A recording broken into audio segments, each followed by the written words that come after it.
Sorry, accidentally hit mute. Yeah, you sound good. Because technology is a wonderful thing. It's been a morning, right? Like it has. No, I have no idea what happened, and this is going to be fun radio for the folks listening at home. Apparently, when my computer needs to update, it just decides to change all my settings as punishment for not having the foreknowledge that an update is forthcoming. And so, Craig and I got on here to record like we normally do, and I sounded like I was screaming into a tin can while holding my belt buckle next to a TV antenna. But now yes, exactly.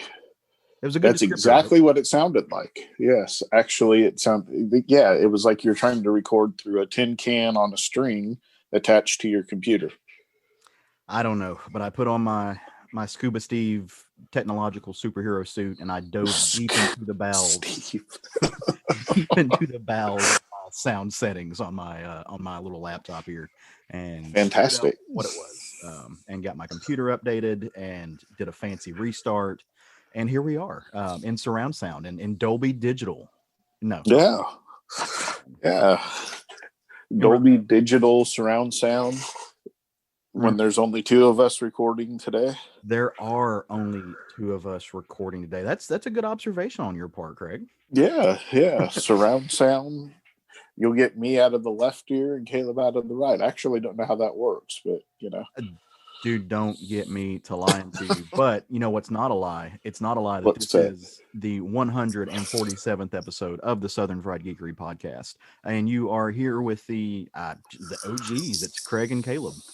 Yeah.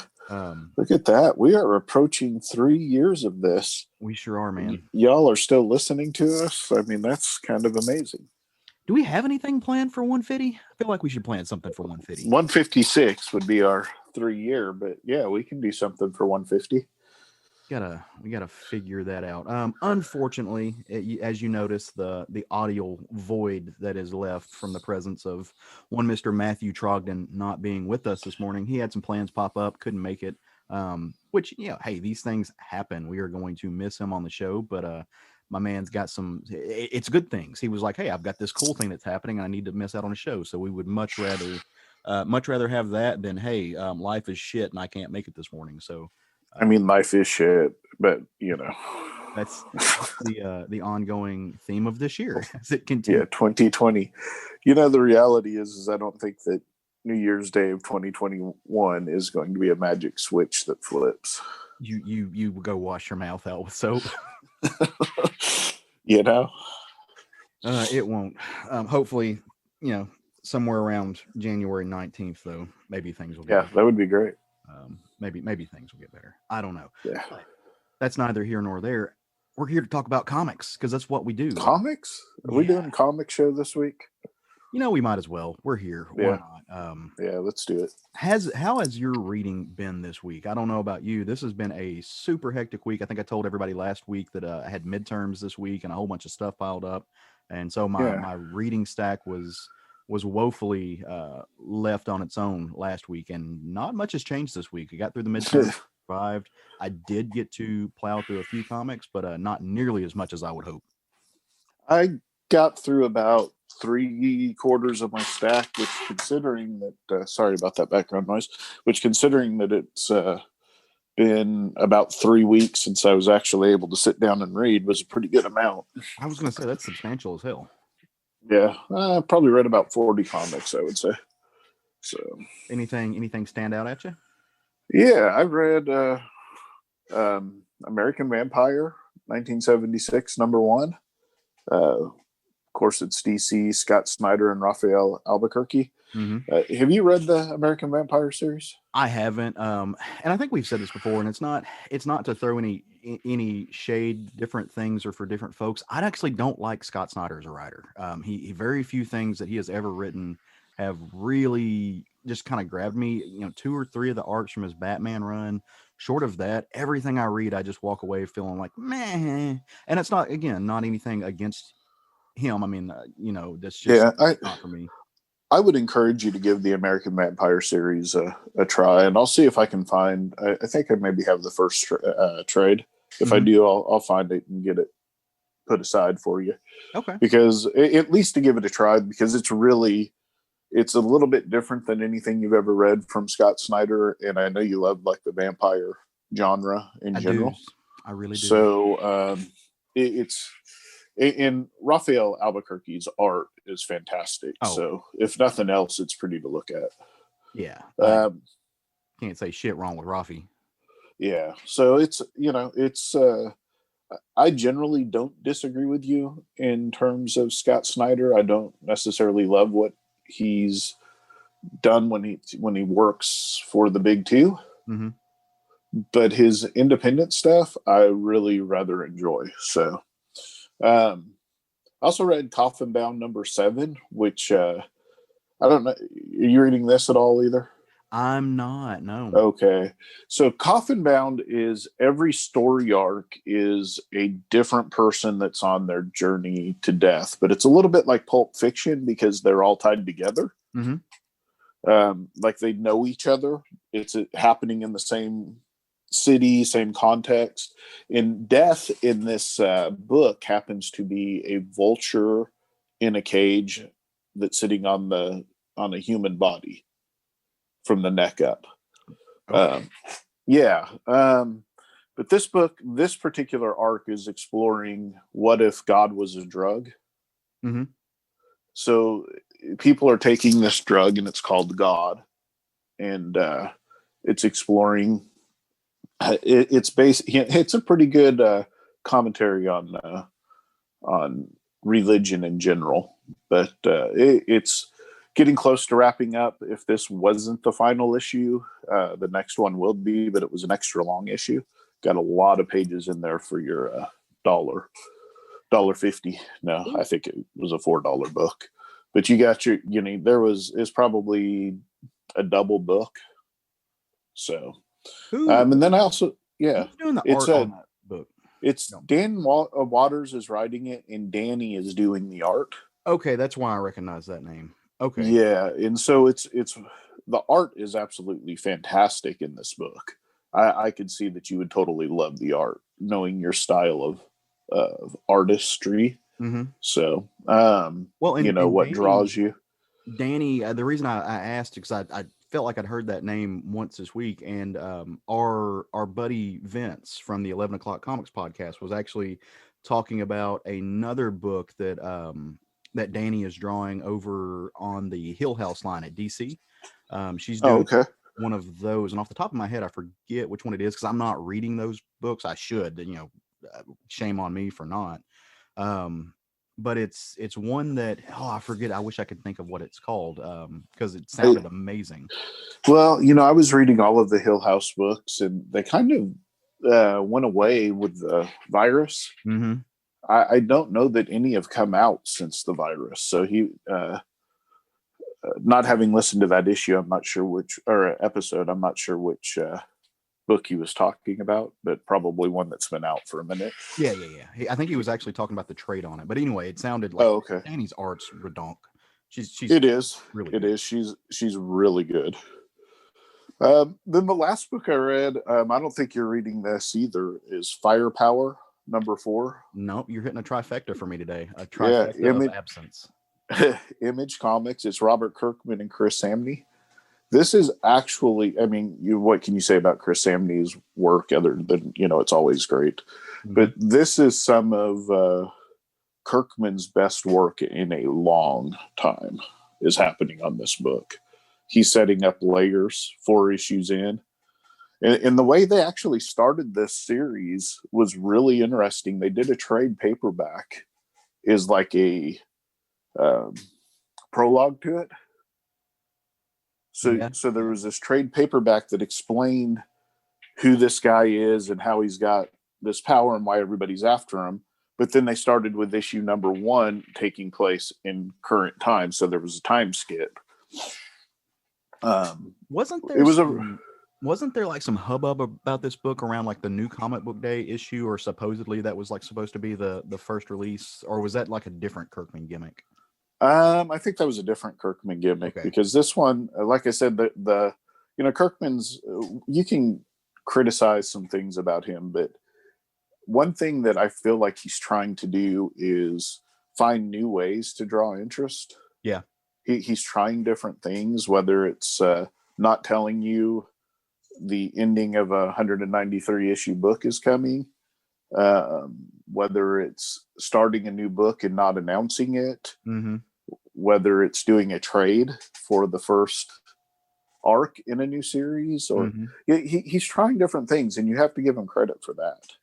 Well, and regardless of what, every time he does something like this, it catches headlines. So like it's getting people to at least notice that he's making waves. Well, and why not try something new? Yeah. I mean, so some of it's going to work and some of it's not. I think, we can all kind of agree that the Walking Dead ending came with mixed reviews. I think the Die, Die, Die book probably didn't work because of the way they started it. Because no one knew to sign up for it. And so, hey, great, here's, 4,000 free issues of this for whoever's on Walking Dead, you get a free issue. But no one knew to sign up. So then the stores didn't know that they had needed to order, because the way ordering happens, it's 3 months in advance. Right. So issues 2 and 3, no one knew to sign up for it because no one knew there was a book. Right. So the stores didn't even know how many people, they were 3 months behind. So some of it's worked out better than others, but this I thought was really interesting to have like this prequel thing that happened with it. And the prequel thing felt a little bit like something you had read before or watched before, maybe a little bit like the old Kung Fu show. Yeah, it was tropey, if I recall. It felt, but then when the series started, it's not that.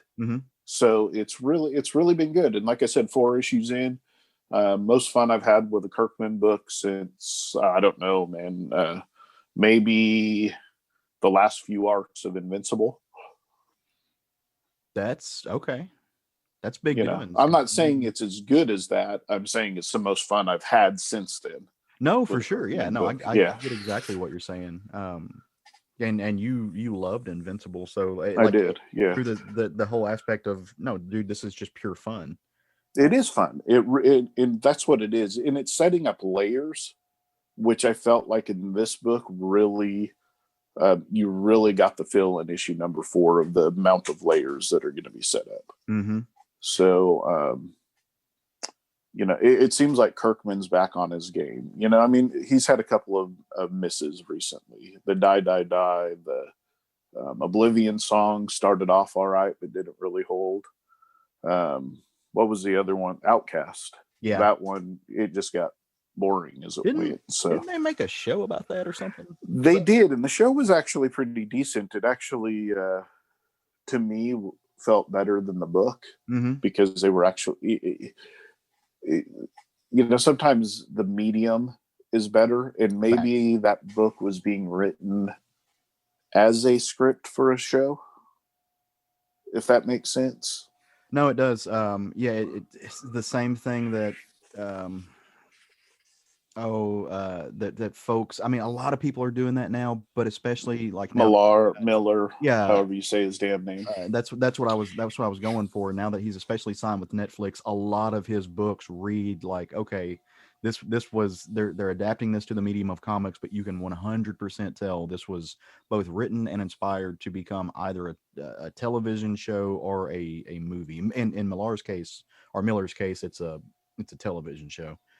Exactly. And I can see that from Kirkman too. I mean, he did look. Walking Dead was one of the. It was on the heels of Walking Dead becoming huge. Yeah, and so Outcast just had that feeling of being written as a television show that was being given to us in comic form. And honestly, the television show was actually better than the book. So, it didn't last long. It lasted 1 season, but that's, I think, was because they chose to put it on Cinemax. Oh, yeah. And I just don't know that that's the best place to go for. It's hard to say because, I mean, I think we're starting to get on the back end of the quote unquote streaming wars, but there for a minute, yeah.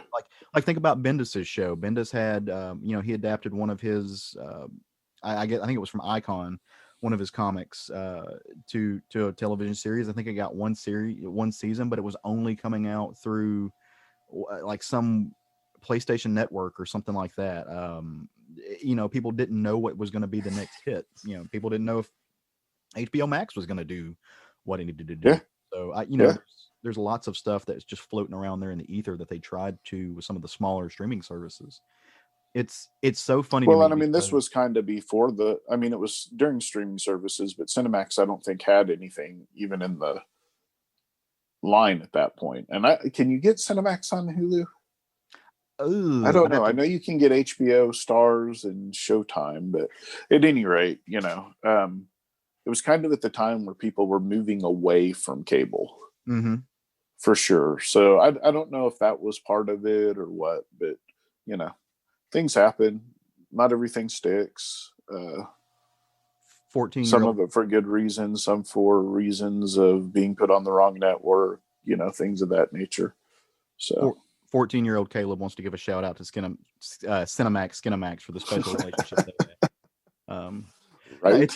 It's so funny, and this doesn't get to happen very often where you and I just get to chill out and riff for a little bit, but it's so funny to me that like 2 of the 3 books that you talk about are written by writers that are big names in the industry, beloved by hundreds of thousands of people, fans all across the board. And those are probably the 2 biggest names in the industry of people that are mainstream and mainstreamly popular that I don't enjoy their books. And that's just, like I said, it's a subjective thing. I don't think it's... Both of them are hit and miss for me, man. Yeah. So, that's fair. No, it's so funny because whenever we have these conversations with, groups of our fans, or, we'll talk about it on threads on our Facebook group, which, by the way, if you're not on our Facebook group, go remedy that. Come hang out with us and talk if you're listening to this and you want to have these kind of conversations. But, I'll say that and people are like, whoa, well, like you don't like Scott Snyder? And they'll say things like, well, but what about American Vampire? Or you don't like Kirkman? Dude, did you not read Invincible? Did you not read Walking Dead? And I'm like, well, no, I read most of Invincible. And I think that's arguably his best work to date. It is. But even that, and I think people, like I said, arguably, because other folks will be like, no, it's like the most popular thing he did was definitely Walking Dead. And in some regard, popular doesn't mean best. No, it doesn't. I think some people view it that way, though. Yeah. But even with Invincible, some arcs I blew through because they were awesome and they kept me on the edge of my seat. Some were kind of sluggish. I don't know what magic is in the ether that makes like one creator's work for people and not work for people. I don't know that I can say like qualitatively that Kirkman is any better than a different creator that hasn't achieved that mainstream success. Like I can think of a dozen creators that are to me just as qualified, just as good, and just as creative as Kirkman that will never reach his heights. And so, like I said, I don't know what makes it click for the zeitgeist, the masses, so to speak. Well, okay, so you can say the same thing in movies about George Lucas, or for sure. Yeah. There's certain creators that at the right time create the right thing for the right zeitgeist. Mm-hmm. You know what I mean? And Kirkman struck lightning with Walking Dead. Yep. He created this at the right time. It hit at the right time. And there are better writers out there. And this is not a knock on Kirkman at all. But there's better writers out there that may never see that same level of success. I mean, it happens with in novels as well, right? Stephen King is not the best writer. He's a great story idea guy, but he's not the best writer. No, but there's something that these writers like this can do. There's something that I don't know if it's a craft element. I don't know what it is, but they are able to, like you said, they're not the quote unquote best writers, but they are able to tap into something and they are able to work that into their stories and achieve this success and do it multiple times because at least on, like hardcore comics fans, I would say that, Invincible is just as beloved as Walking Dead. And so he's not done it should be once. if it's not. Yeah, he's not just done it once, it's done it twice. And I think you're going to see it get even more popular because I want to say that they're making it into a television show. I'm pretty sure Invincible is, Tyler May animated, right? Yeah. I think it's animated, yeah. It's going to be, which is to me even more amazing because I would love to see another animated comic based film really pick up on what Into the Spider-Verse was able to like do For sure. and run with it. But yeah, Tyler May was really excited about that, and so I think you're going to see it grow in popularity too. I hope, for the sake of people who love things. Yeah, for sure. Whew, that was a long short stack. That was a tall stack of short stacks. I liked it. Let me go through some of these things that I read this past week.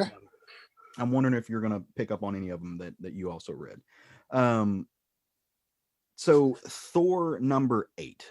I want to throw that like first on my short stack for the simple reason that, I say simple reason. Donny Cates has been doing a great job on Thor. This is like the first Donny Cates book that he's been doing for Marvel that has really hit home for me. I know his Venom series got a lot of love from a lot of folks, but this is more in my wheelhouse.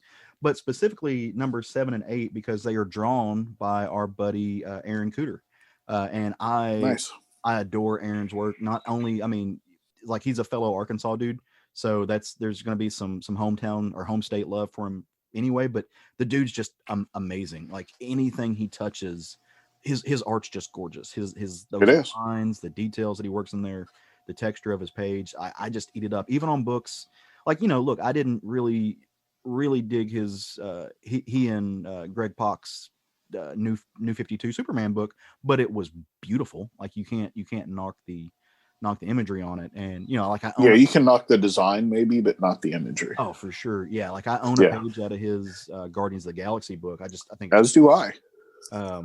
Oh, sweet. Are we like Eskimo Art Brothers? Yeah, there you go. I didn't know you had a page out of that book. That's rad, dude. Yeah. Simpatico. But no, so like this book, they actually they go back to Oklahoma, which Oklahoma and Asgard have a storied history. With things, and so they go back, and there's actually and you'll probably grimace at this, but they have turned this idea of anybody can pick up the hammer into an arc, and that's actually like driving a lot of what's happening, and they're trying to figure out why all these people can all of a sudden pick up Thor's hammer. Okay, so I will say this on this run, which I haven't read issue 8. Is it the last one? I think so, yeah. Okay, yeah, so I've read everything but this week's issue. The thing I will say about this is that Donny Cates set it up very early in this run, that with Thor now having the All-Father power, that it was getting harder for him to hold Mjolnir. Yep. So it's been something that he's been setting up from the get-go, which, again, Jason Aaron did the same thing in his Thor run. He set up that it was made, that Mjolnir was made of moon rock, etc. But I will say Thor finally got his revenge in the last issue of Avengers, so I'm not as mad anymore. Did you read, you said you did read issue 7 of Thor, right? I did, yes. So there's this panel where essentially Thor puts Tony Stark's cell phone number onto Mjolnir when he throws it down to Oklahoma. And so like you see it panel, and it's got a legit cell phone number. So if you at home, have you called it? Yeah, I did. No, that's what I did too. Yeah. If you at home, you can read it, and it's 1000% Iron Man, like his voicemail, like griping about Thor. It was awesome. Yeah, it's great. Yeah. Totally gimmicky, but the meta aspect of it is just fun. Like I love that. Like you can interact with this book from home. You can have this little moment. I don't know how it'll turn out in years to come, whether they'll keep that alive or not. But at least for right now. I'm wondering if Thor's going to start using his Don Blake name now that he's back in Oklahoma. Read issue 8. 8. Okay. That's all I'll say. Yeah, read issue 8. Yeah. I kind of figured it was heading back to that. He was at was that Straczynski? I think it was Straczynski and Copiel that did that arc. So I'm not sure. You're way more. I think it was the Straczynski Copiel run on that when he was in Oklahoma, which was one of my favorite Thor arcs. Which I need to fix something from last week when you asked which artist and I mistakenly said Copiel. It's not Copiel that I've ever had a problem with. It was Olivetti. Olivetti, yeah, because he did Yeah. the Ick book with the masks, and I mean he's done a lot of Yes. stuff. Yeah, but he's gotten better. Not to derail where we were going, but Hey, yeah, dude, it's just me and you today. We like there are we got derail bits. But no, since you threw some love to Rafi Albuquerque, I'm gonna grab your hand and climb that ladder with you. So he's also doing a book right now from Vault Comics, which dude, Vault has been crushing it. I'm loving the work that they're doing. This book is called No One's Rose. He's doing it with Kelly Thompson. This book is really way better than it deserves to be.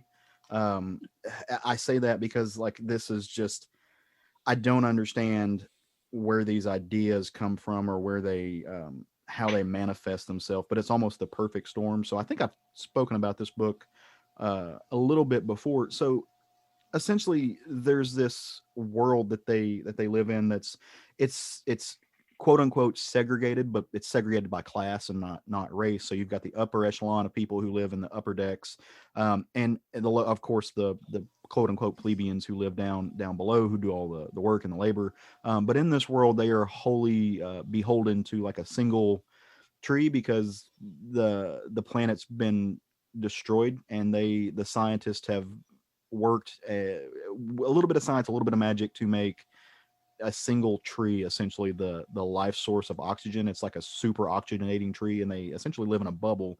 But as you might expect in a world like this, any place that you have classism and separation, you're going to get angst and social unrest, and that social unrest is coming to a head. Sounds like America. Like the book is timely, but it's not like grab you in the ham-fisted. Yeah, it's not, well, and I don't mind ham-fisted. Like sometimes a book calls for being ham-fisted. I don't mind that. But this book it leans more to the sci-fi elements, and you can read into it. But if you choose not to, I don't think it's gonna like. I think you can make the conscious choice to ignore society and reality today, and just enjoy this as a story among many other stories that have the same topics. It's just a great version of it. There's a love story in this that's it's a queer love story that makes me happy, ticks all my boxes. That you fall in love with these characters super quick, and again, it's Albuquerque, so the it's pretty if nothing else. I need to make a correction. This is not Raphael Albuquerque. Shame on me. This is there. You go. Albuquerque. It's who? Alberto Albuquerque. I wonder if they're related. I don't know, but I just saw the name Albuquerque, and I've been reading this entirety of this book thinking, oh, it's Rafi. So look, it happens to the best of us, man. This is what happens when you don't do your homework. You get to be like me. The problem is you're doing homework all the time, so it's taking away from your comic homework, which bro, you ain't wrong at all. And then last but not least, top on my list, every time I get this book, I'm super excited about it. It is number 4 of the series, Adventureman by Matt Fraction and the Dodsons and Clayton Cowell. Look, any book that Terry Dodson is on is going to be, you're going to be hard pressed for me not to fall in love with it. I really don't care if the writing is where it needs to be or not. In this case, it is.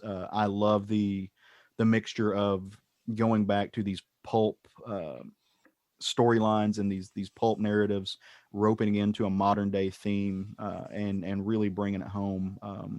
It's a beautiful mixture of the classic and the modern, and the same could be said about Terry Dodson. It's Terry and Rachel Dodson both. It's one of those rare situations to where the writing and the craft of the narrative and the craft of the story is in many ways mirrored by the work that the art is doing on the page. I spoke to a group of students last week. I led a cat class on My Favorite Thing is Monsters. That's another nice, really cool example of how, and in that case, it's the same writer and the same artist, but how the art can do the work of being a physical metaphor of the story. And you're seeing that a lot in Adventureman.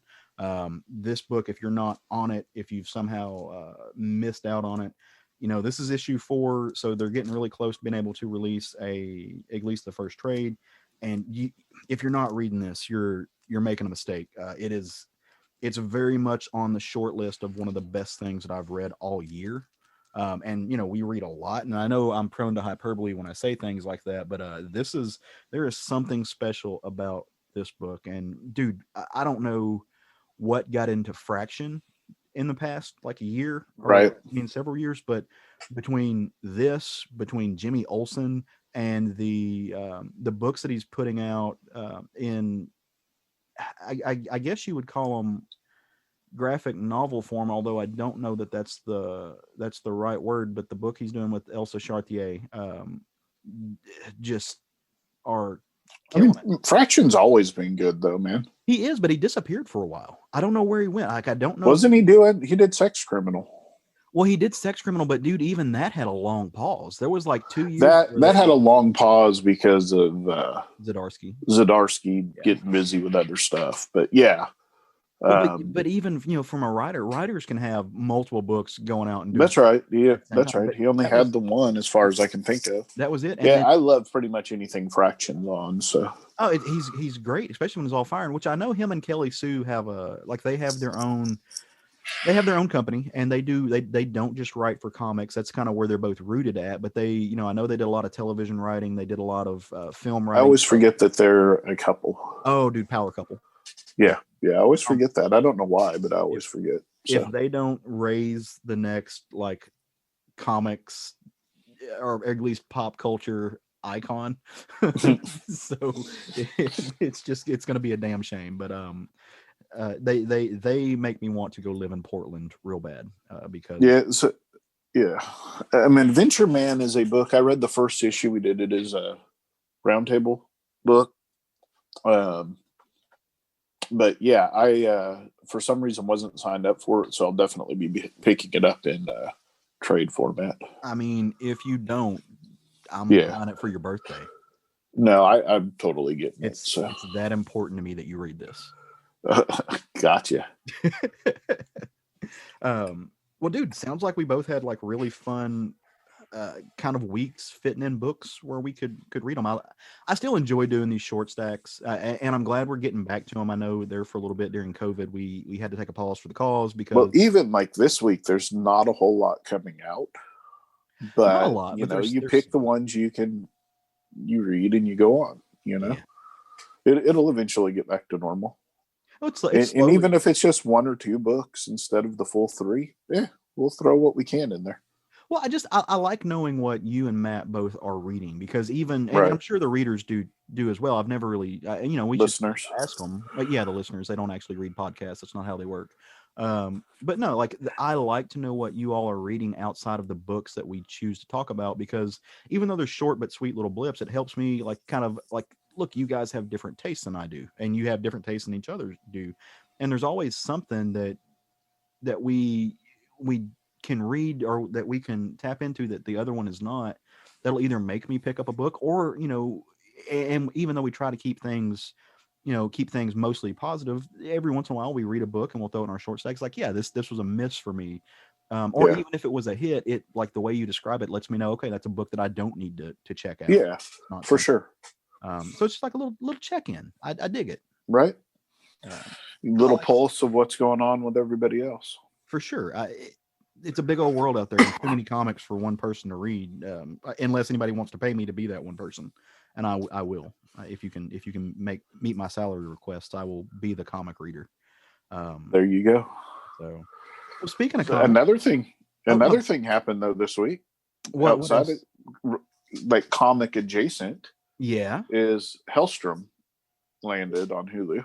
It sure did. Have you had a chance to watch it yet? I watched the first episode. Okay. What about you? I did. I watched the first episode, so we're in the same place. Okay. And your thoughts? So I actually interesting show. In the first 10 minutes of it, I did not think I was going to like the show. I tapped into it. I started watching it because it's Marvel, and I'm a Marvel dude. It's horror. I'm definitely in the mood for the spooky and the scary right now. Especially, I'm in the mood for it all year, but it is October, and even if you're like a hardcore horror fan, you still get a little bit excited this time of year to watch the scary movies. Right. As I started watching this, leaning into it, it felt very cliche in the opening salvo, and what you were getting, they were making some very like, okay, this is horror by numbers Yeah. moves, and I'm like, okay, if this is what this show is, not gonna make me happy. I'm not gonna move this up to top of my list. They're not doing any real work here that I haven't seen done before, and everything else. They're just going through a checklist. And then there was a moment, I don't want to spoil it for anybody who hasn't watched it yet, but there's a moment to where you realize, oh, no, they were leading us down that path on purpose, and the Yeah. show makes a really funny hard left turn. And they're like, they just let you know, like, yeah, oh yeah, no, this is exactly what you're supposed to think. It was that way because it's supposed to be that way, and we're gonna make a joke out of it, and it's going to break the moment. It's almost like a chance for you to, as a viewer, to like take a deep breath and laugh a little bit. And Right. then they really launch into the show and into the and it is arguably a little tropey even after that, but at least by that point you realize that they're cognizant of it, and Yeah. they're making a joke out of a lot of the tropes, and giving you some really good dialogue, some fun stories, and really really well done effects. Yeah. And I think that the guy that's playing Damon Mm-hmm. is very charismatic, as Mm-hmm. well as Satana, or Anna, as they're calling her in the show. Mm-hmm. Both of the two main actors are very, very charismatic, which is going to help this show. Um, because a good actor can carry a bad script, and I'm not saying this is a bad script. I'm just saying that good actors can sometimes carry bad things, and so even if the show isn't everything that it appears to be, I think that it'll be fun to watch.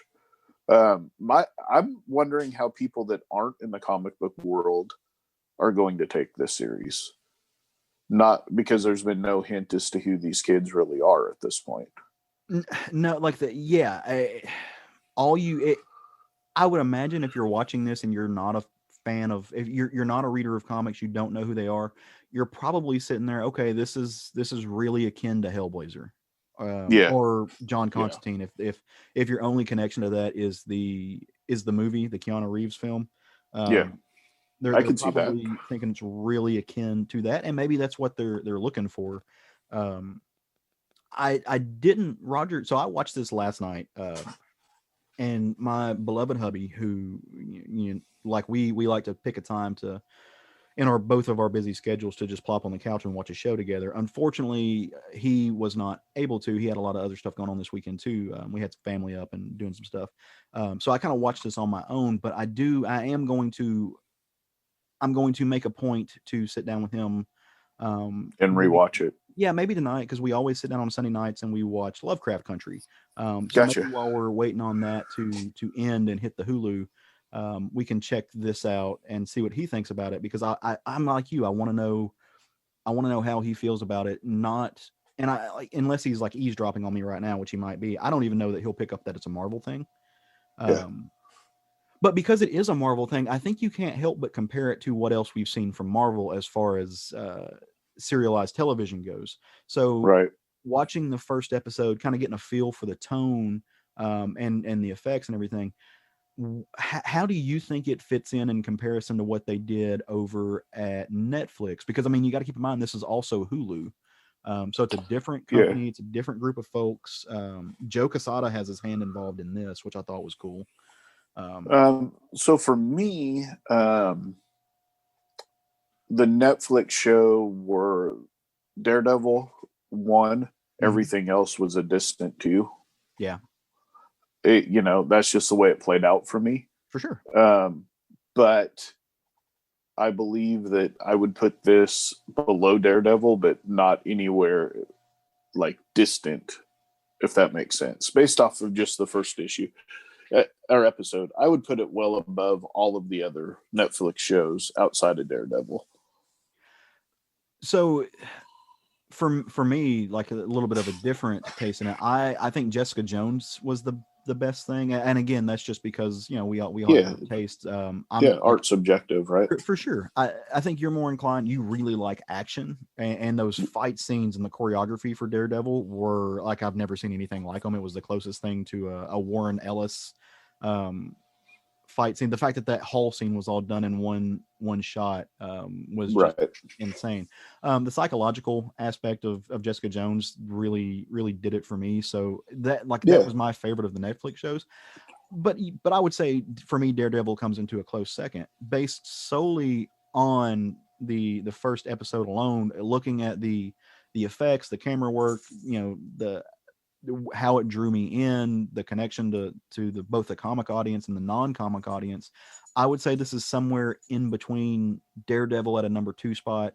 I think it was better than Cage, and I loved Cage. That's Yeah. not a knock on Cage. I think it was much better than Iron Fist. Um, I don't know that it would be fair to compare it to something like Agents of Shield, because Agents of Shield was just so different from anything like that. Like it was meant to be Friday A night. tie-in. Well, it was meant to be a tie-in, but it was also meant to be Friday night family fun kind of comedy hour. Gotcha. Yeah. It's more in line with what they were doing with shows like The Flash or Supergirl over at CW, trying to draw in the younger audience. It is a bit more quote unquote comic booky. And so I don't think it would be fair to compare it to what they did on Netflix. I mean, also you have different budgets. They were going through more storylines. You got way different things happening there. Tonally, it was just completely different, and you can tell the writing was for a different audience. I don't think I don't think Helstrom is akin to that in any way. So yeah, solidly, it's more in the vein of what Netflix gave us, and it's somewhere in between. Um, for me, the 2 and 3 spot. Gotcha. And that could all change with the second episode. Oh, for sure. I mean, yeah, we're both going off of seeing one episode total of this. So. You know who the MVP of this for me was? Who's that?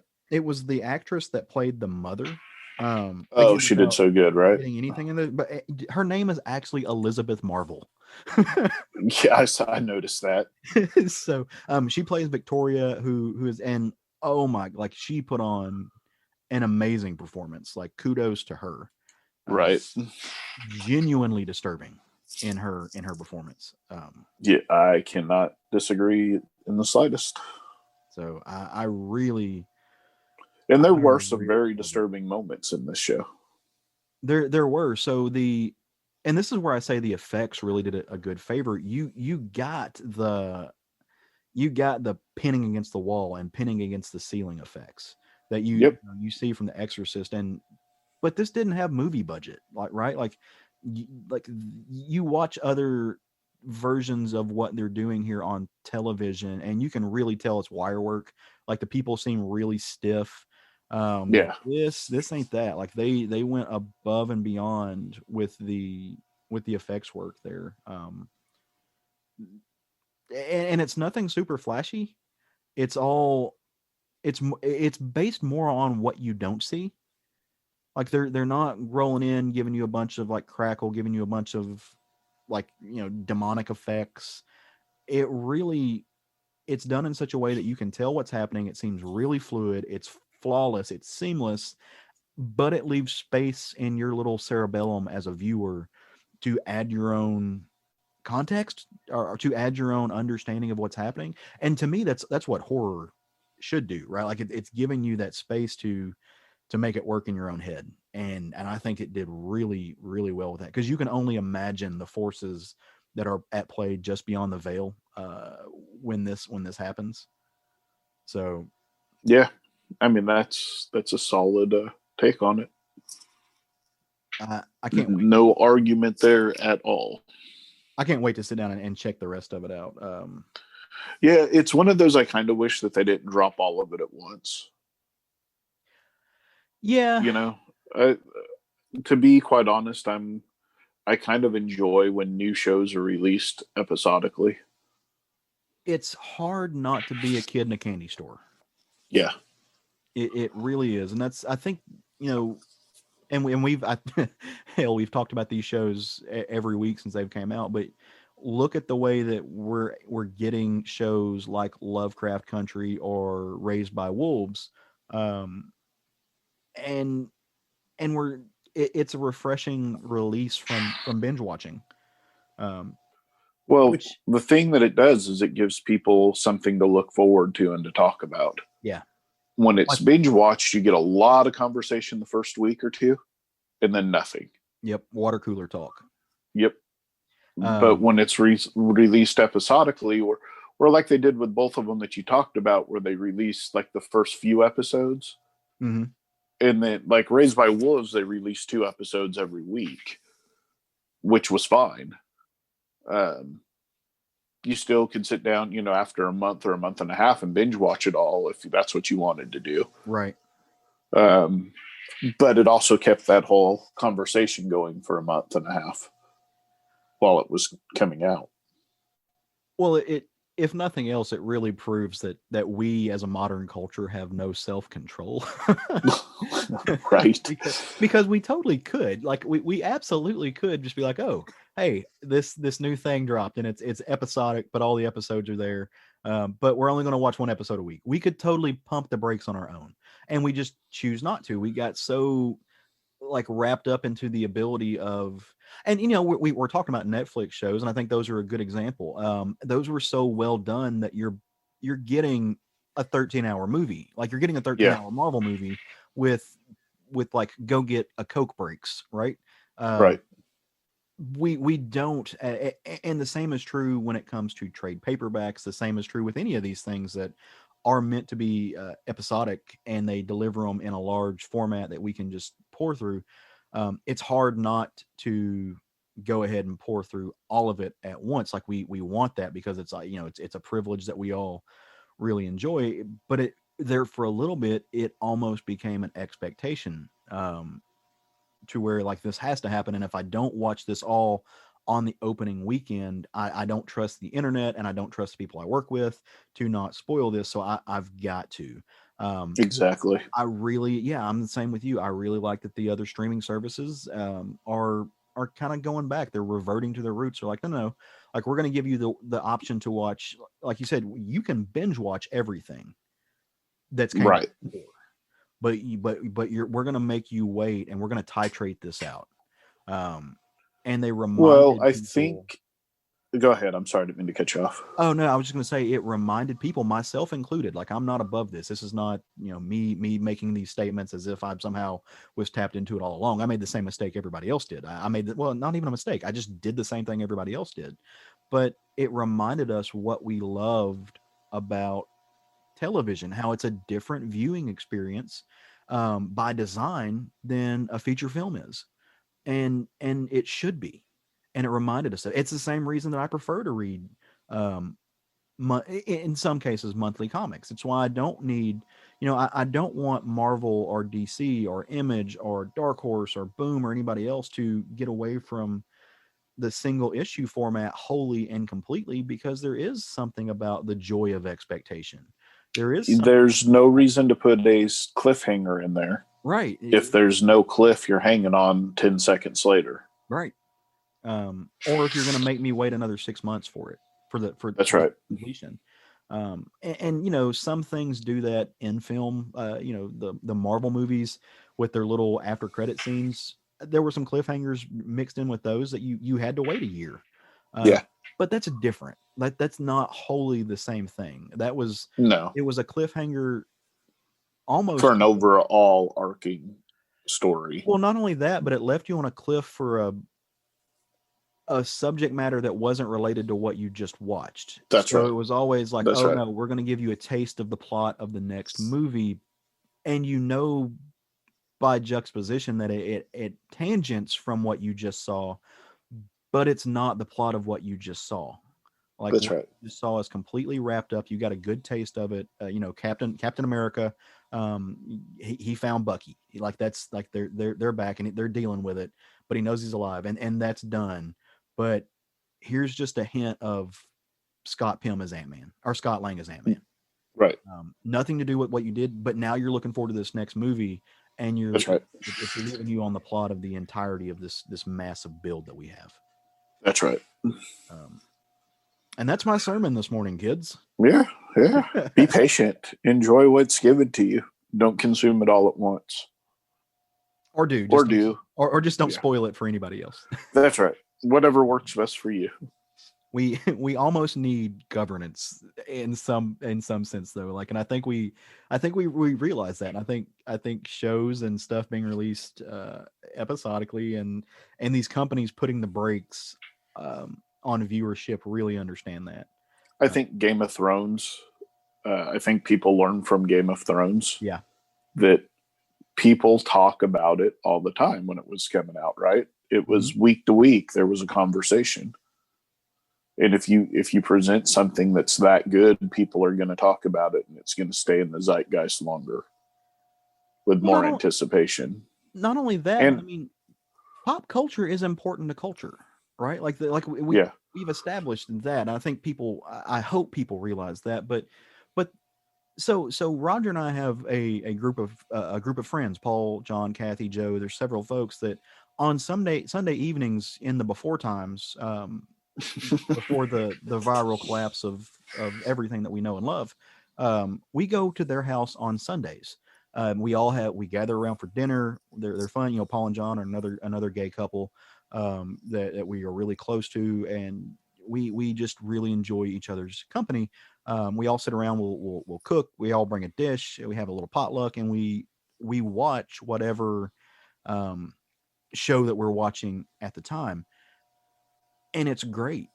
Right. Well, unless they're watching like Big Brother, which they all love except for me, or whatever reality television shit they are consuming. That aside, even I will enjoy the conversation that happens out of it. But like, we all get together and each week and we watch this show, whatever it is at the time, and it becomes the show in itself is important, but the effect of getting together week by week for a quote unquote watch party with people that you enjoy, it becomes an epicenter for community. And and we are missing that. And I think in many ways binge watching and the internet, I mean, there's a plethora of reasons that we've gotten away from that as a culture. But it reminds us through pop culture of community and why we need that. I mean, some people have church. Some people get together and watch wrestling. Some people go to other meetings. Some people, do nonprofit work. Sports. And some people get together and watch sports. It's a perfect example. And then for people who enjoy fiction, you can either join a book club or you can get together and watch an hour-long television series once a week. Fuck, I've depressed myself now because I remember the before times. Before times. I listened to a radio station out of San Diego, being a San Diego sports fan. Their sports talk radio, and their advertisement is always like, back in the past, and it's like somebody had to get up from their chair and go to the bathroom in the middle of a movie, and it's like somebody going, excuse me, and they'll say, oh, that was a blast from the past or something like that, and it's like, God, that's just depressing. That, it's funny, but depressing. I miss popcorn.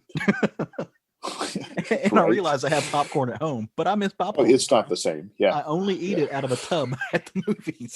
Same. Because I'm a fat American. That's why.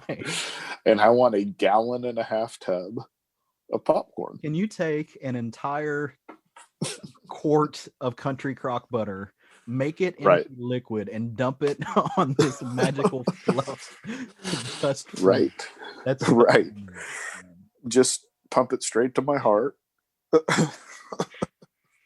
But that same aspect is also why I love doing this podcast with you and Matt, and why I like doing it with Jerry and Sean. It's just getting together once a week for this same thing. Like you can go on all the message boards, like our quote unquote, like our Facebook page, you can go on there. You can do that, but it's not the same. And I miss, for me personally, I miss being able to go to my local comic shop on Wednesday afternoons and sit together with a group of folks. Because now that, with school and work, I don't have that anymore. Right. And and I miss the hell out of that, because I think that, and that's part of why we started doing this show. And in a roundabout way, it's just my way of saying I miss you and I miss y'all. No. It's also Yeah. important. It's important to invest in your local comic shops, and quite frankly, I think that it is beholden to both the comic shops and the comic shop customers. If you're an owner of a local comic shop and you're not doing the work to invest in your community and to make it a spot where people come and feel cool to hang out and talk and find their quote unquote people, then put in some more work. That was what I love about our local comic shop, Kapow, is that was there. There were 2 other comic shops in Little Rock that I passed by on the way to this comic shop every week because they didn't do that. It was just Right. very cold, very non-welcoming. But also, if your comic shop is not doing that, then go to your owner. Be like, hey, dude, I want to do I want to do a book club if you've got time, or I want to do this thing where whatever, and get your customers to meet each other, to build the community. We like to host at least once a year, do a live recording, and sometimes it works out, sometimes it doesn't. But we enjoy doing that because it's atmospheric, so to speak. Even if the only people that show up are the Time Cop stand up and the Vampirella stand up for our live recording, and that's what it'll be. Make a face out of the pepperoni on the pizza just to make herself feel better. Well, what we need to do is we need to try to, sometime when we all can do it, do a recording on a Wednesday live at the shop. Yeah. That'd be fun. Wow. We went deep. Oh, we went a lot of places, and we're just through our short stack. I know. This is an hour later. We still have a lot of stuff left on our to-do list here. Let's do it. You want to do it? I mean, let's roll on. Beth. Actually, no. What we should do? We should just not, and we'll call this the Chaos episode, and we'll take that away from Matt. Oh, he'll be so mad. he would crush us with his. It would crush his soul. No, he would crush us physically. He would come after. Oh yeah. Quite possibly. There would be violence and pain. Right. Speaking of violence and pain. Yeah. Craig, can you name a comic that we might have read this week where violence and pain was experienced? Yeah. Dracula Motherf ker. You don't got to call me a motherfucker. Right? Yeah, that's what we read from Image Comics. We did, not only from Image Comics, from the team of Alex di Campi, who is, actually, I'll let Mags Visaggio say it because she said it best. Alex di Campi is one of the medium's unsung greats, a fiercely independent creative voice who's unlike anyone you've ever read. And I think that's right. I would agree with that assessment. I think that she hit the nail on the head. Also drawn by artistic savant, for lack of a better word, Erica Henderson. Did she do the colors on this as well? As far as I know, she did. Yeah, I only saw the 2 credited, so I'm assuming so. I think so. With a limited palette, I'm sure by choice, absolutely breathtaking colors. Dude, it was nothing. But so before we talk about it's Southern Fried Geekery, so we equate everything to like putting food in our faces, because it's Southern Fried. But I like the main course, the dish for me on this was the art. As much as I liked Alex di Campi's story that he told in here, and it really it checked a couple of boxes as far as like things that I enjoy to read. The visuals and the visual storytelling in this book just were ridiculous. Like I could have just had the non-word version of this and been perfectly content. Oh, for sure. And it was all done in blues and reds and blacks, and done well in those palettes. Just the reds are what really stood out to me. These really, really nuanced hues, nuanced differences in the tones of red that she used that just set it out. So I mean, obviously, I enjoyed this book. So, and it is a hardcover. This is not a new series. This is, you can hear it. I'll tap on it. It's a rock solid hardcover, given to you. And Image is doing a lot of these lately. They're doing a lot of it with like the Criminal series, from Brubaker and Phillips. But it's cool to see these turn out and turn in a different direction. And it's a $17 book, but you're getting, 60, 70 pages for that amount. So Yeah, and look, if you're not worried about the shelf porn, then maybe this isn't for you, and I think that's a valid criticism. I wouldn't have paid $17 for this digitally by any means. right. And I do read some comics digitally, but the fact that it's a hardcover, it's beautifully put together. And it's got some good back matter in it too. I don't know if you saw that, No, where it had like some script pages and stuff like that in it, which are always fun to read. And commentary from like from the letterers, which the lettering in this book was very important to the way the book read. Commentary from Erica, commentary from Alex, just all together. Yeah, to me, the physical version of this, it is pricey. It's worth the price. You get the character designs. You get I mean, there's just a lot in here that's that you don't get in a regular book. So $17. And most of us, if you buy enough books from your comic book store, get discounts anyways. So it's, to me, it was worth the $17.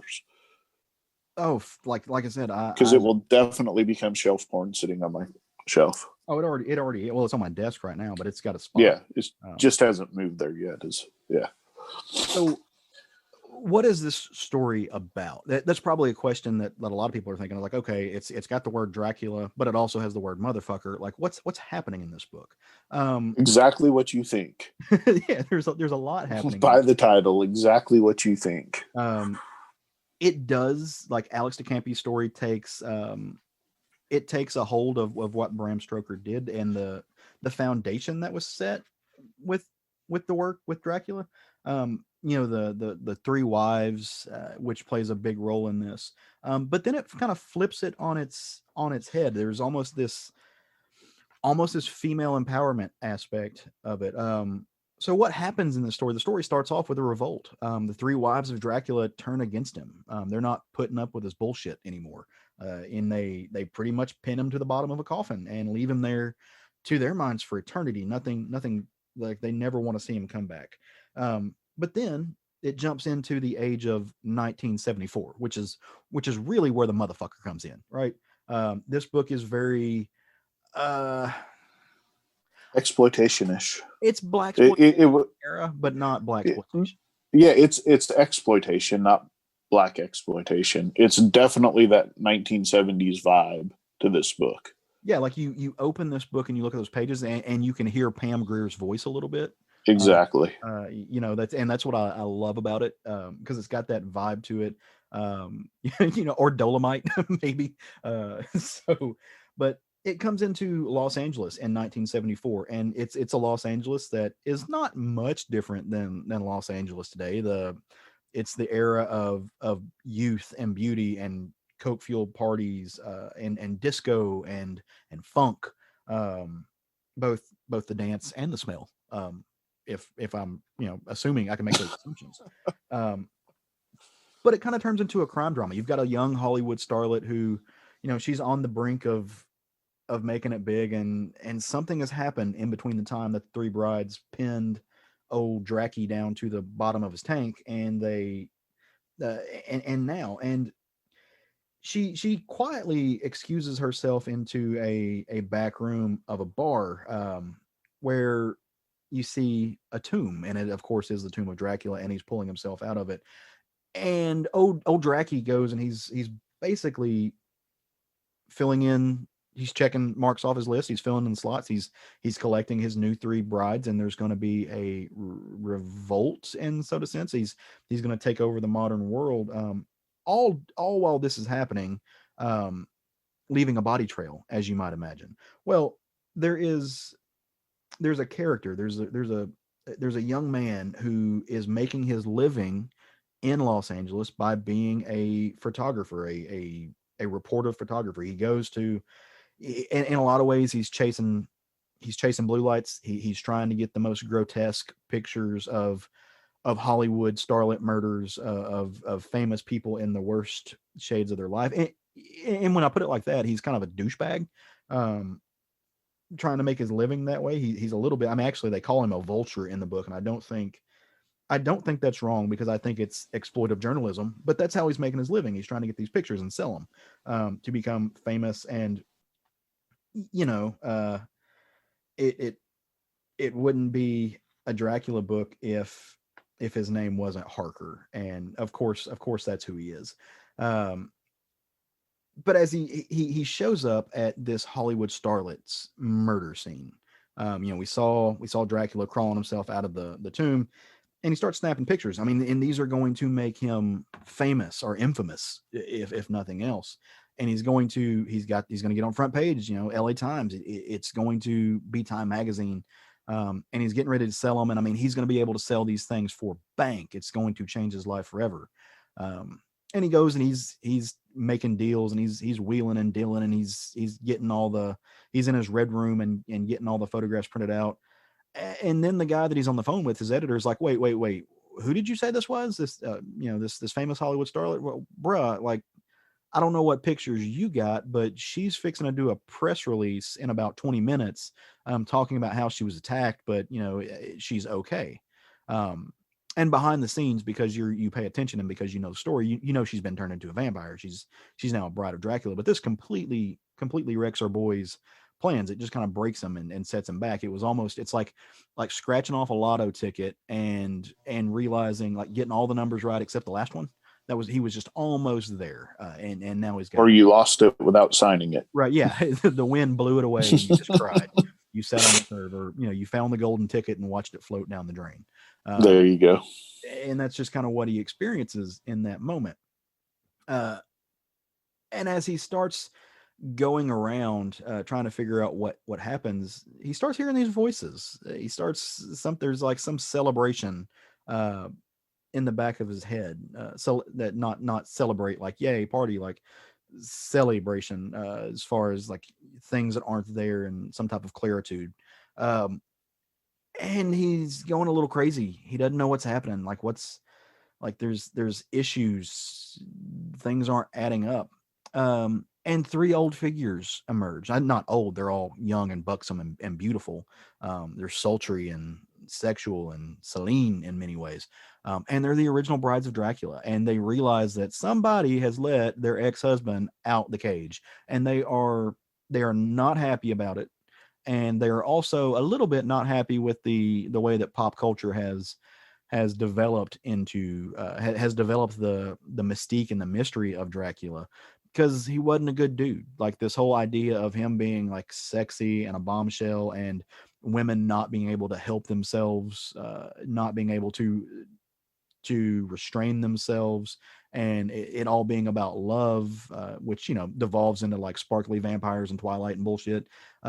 Instead of just saying no, this dude like basically is a date rapist who gets these women addicted to him, and uses them and until he's done with them and casts them aside. He should not be a figure there is no mystique to him. There is no beauty to him. And without getting to the end of the story, because I think people should go read this, I think that's a good place to kind of sign off and just kind of talk about the book as it is for you and I. But as far as the plot goes, that kind of walks you on the path that you need, the 40,000 foot view of where this book is headed, and you can do the rest of the work yourself. Yeah. Do the rest of the work yourselves. We're not here to do your heavy lifting for you. Go read. Exactly. There are some fight scenes in this book, and there's some really nuanced moments in this book. And I know I use that word because it's number one, it's the top shelf word. It makes me feel smart.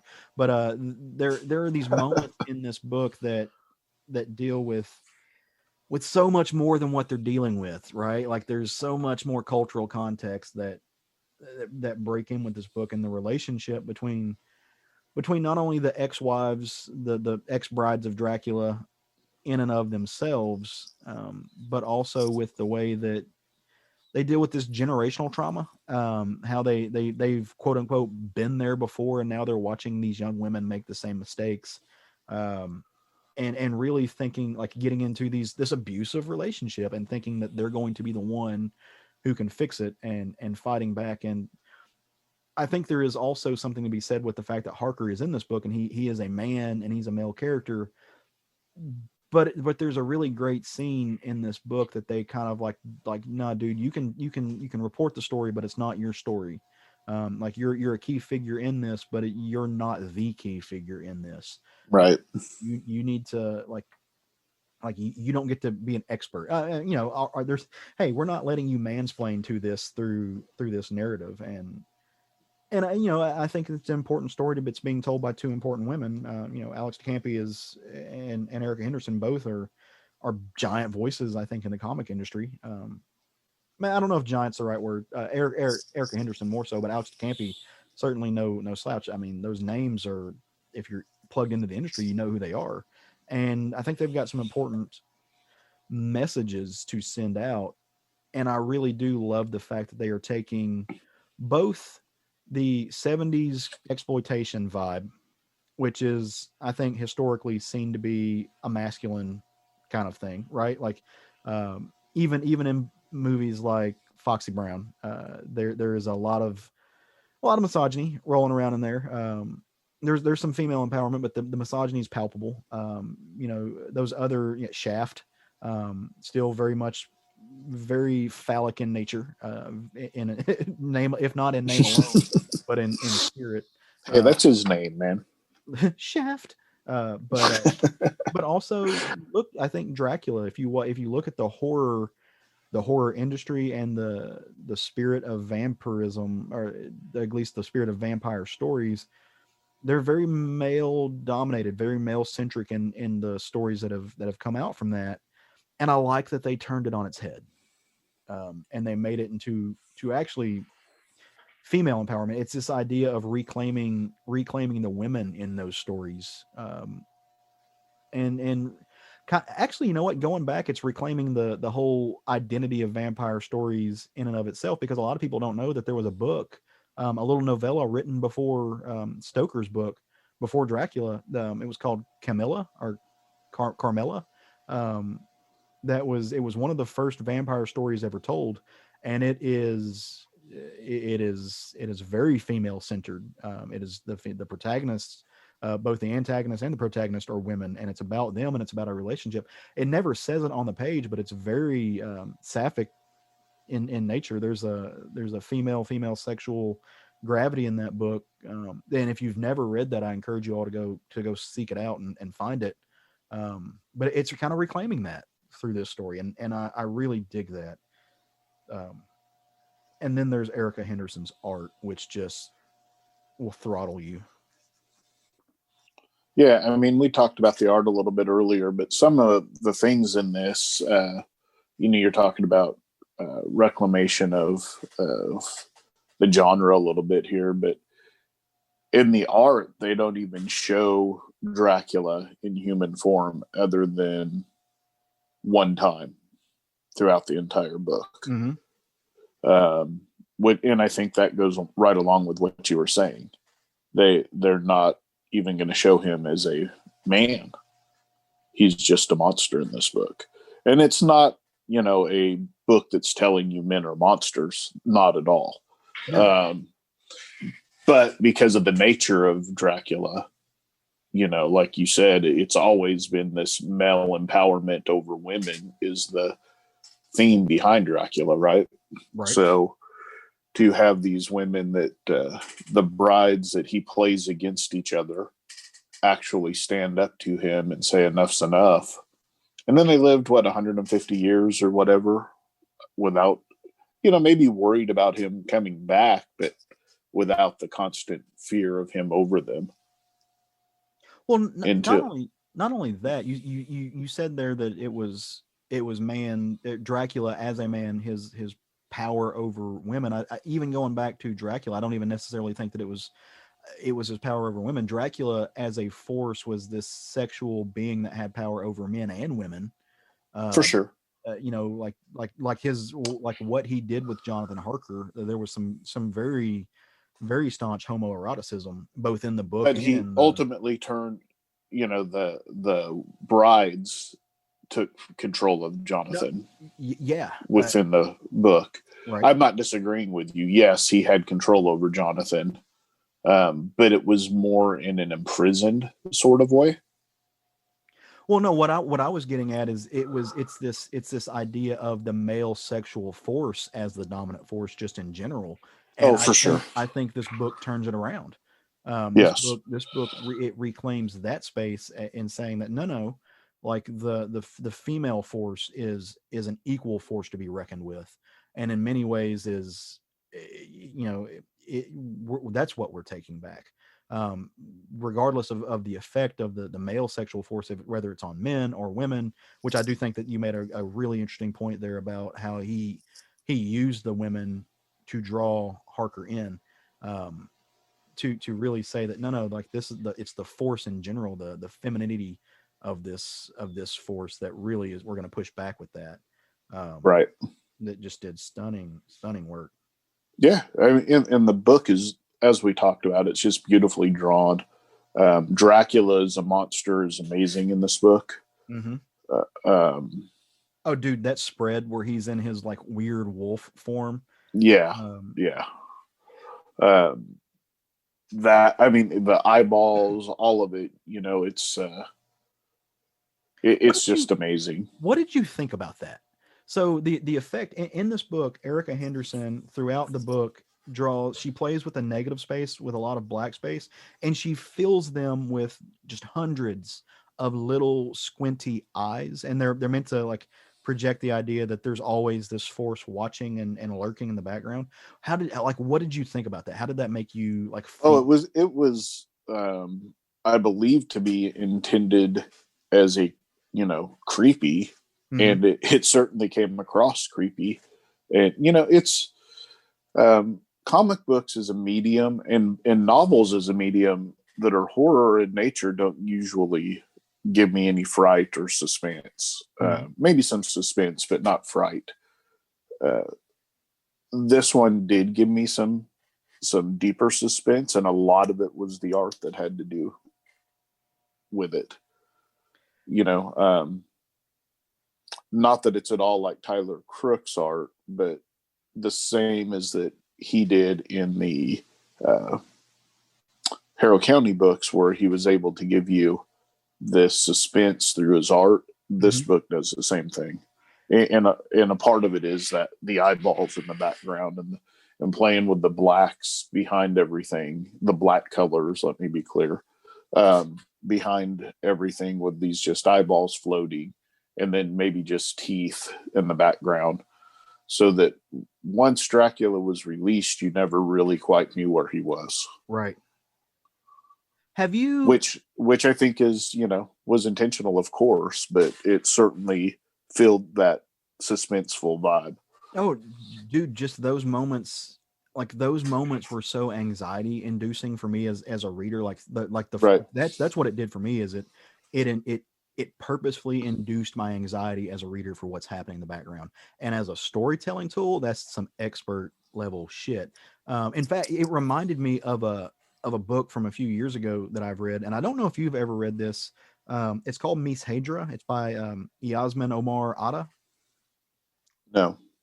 So Miss Hadra is I forget who published it off the top of my head.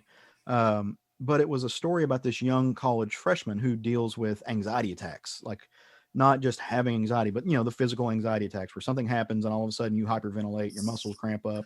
It's crippling. And I mean, so I had a few of these in high school. Like I had to take, get on like Zoloft and shit for it. Like, right. I'm fully open about that. I haven't had it in a long time. I think part of that for me was kind of hiding in the closet. That was part of what induced those. Yeah.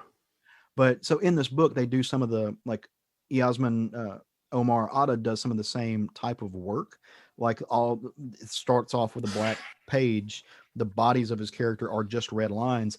And there are these little blue daggers, which are floating all around the character. These almost Arabic in nature ceremonial daggers that are all linked to each other. And they surround this, and nobody can see this. These aren't like real daggers. It's obviously a metaphor, but they're just taking turns like stabbing into the main character. and they do kind of the same work that that the eyes do in this book.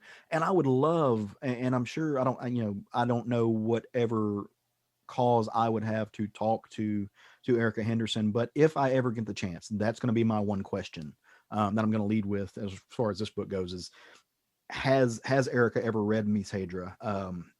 And if so, like, was she conscious of that? Because it does some of that same psychological work on the page, which is what makes Erica Henderson next level. A lot of people, for other reasons that I'm not going to get into, because I don't need to. A lot of people besmirched her winning an Eisner Award, and the work that she was doing with Squirrel Girl. That, again, I think there was some other reasons that they were doing that, but I think it's because a lot of people didn't realize the actual craft that went into those pages, and the way that she completely controlled the emotion and the feelings and the expressions and the imposition of not just anxiety, but whatever you're supposed to be feeling on the page, friendship, closeness. I think she completely earned that. And she repeated it here. I agree. It again, just absolutely suspenseful and terrifying in some situations in this book. Can we talk about the lettering for a moment just before we move on? Yeah. Dude, the lettering work in this is so dope. The way that they switch fonts. Sometimes they're using like this old English font. Sometimes they're using something akin to Times New Roman, just depending on the moment and the mood. Dude, it's just yeah. I don't know. Or how it doesn't go bold, but becomes a bigger font when they're using their powers to try and control somebody. It just, yeah, the lettering is doing so much work on your pages here that we don't see from very, very rarely do we see this work in modern comics. I agree. So yeah, dude, good job. If you have not purchased this book, this wonderful hardcover, slightly pricey, but that's the world we live in book, I'd say get it, man. It's a visual feast, and it's a visual feast that Alex di Campi, most of the work that Alex di Campi is doing is behind the scenes on this book. The narrative's there, but the narrative is like she is leaning hard on Erica Henderson to really let the visuals in this story, the sequential art, tell most of the story. Well, did you look at the script? It's just yet. one page. Alex gives very detailed instructions on what he wants on every page. Mm-hmm. She wants, I'm sorry, on every page. But it's carried out flawlessly throughout the book. Yeah, it's only one page of the script, but yeah, it's definitely worth checking out. Just it always fascinates me to see how the books are put together. Mm-hmm. So even when you only get a page of the script to kind of, but even suggesting colors and that sort of thing on that script page. So well, that's because we're process junkies. Yes. So good times, good book. Pick it up, read it, especially if you're into 70s horror. Mm-hmm. I think you'll feel right at home with this. Any of the Dracula, the Hammer Dracula films, you would feel right at home reading this. And I would actually say that they probably have a bit more suspense than the Hammer Dracula films. This book has more suspense. I haven't thought about that, but I'm tentatively inclined to agree. You know who I just realized that Erica Henderson reminds me of in this book? Maybe not in all of her work, but in this book. Who's that? Joe Casey. The work that, like, Jesus Freak. Yeah, I'm not familiar with Joe's work, so I'll have to trust your suggestion on that. I had to go to my bookshelf. I think Joe Casey actually wrote Jesus. Yeah, no, Benjamin Mara. Benjamin Mara is who I was thinking of, who did the art on Jesus Freak. Like, there's a kinship between Erica Henderson and Ben Mara in the way that they do these books. So, just a little shout out, a little love. Yeah. So. Yeah, there you go. Well, what did you read this week, buddy? So, one of the cool things, and there's quite a few cool things, but one of the cool things that we get out of doing this show is we get occasionally, 2 times a month or so from Ahoy Comics, we get a preview comic. Mm-hmm. And this week we got one for Edgar Allan Poe's Snifter of Blood. Have you had a chance to read that yet?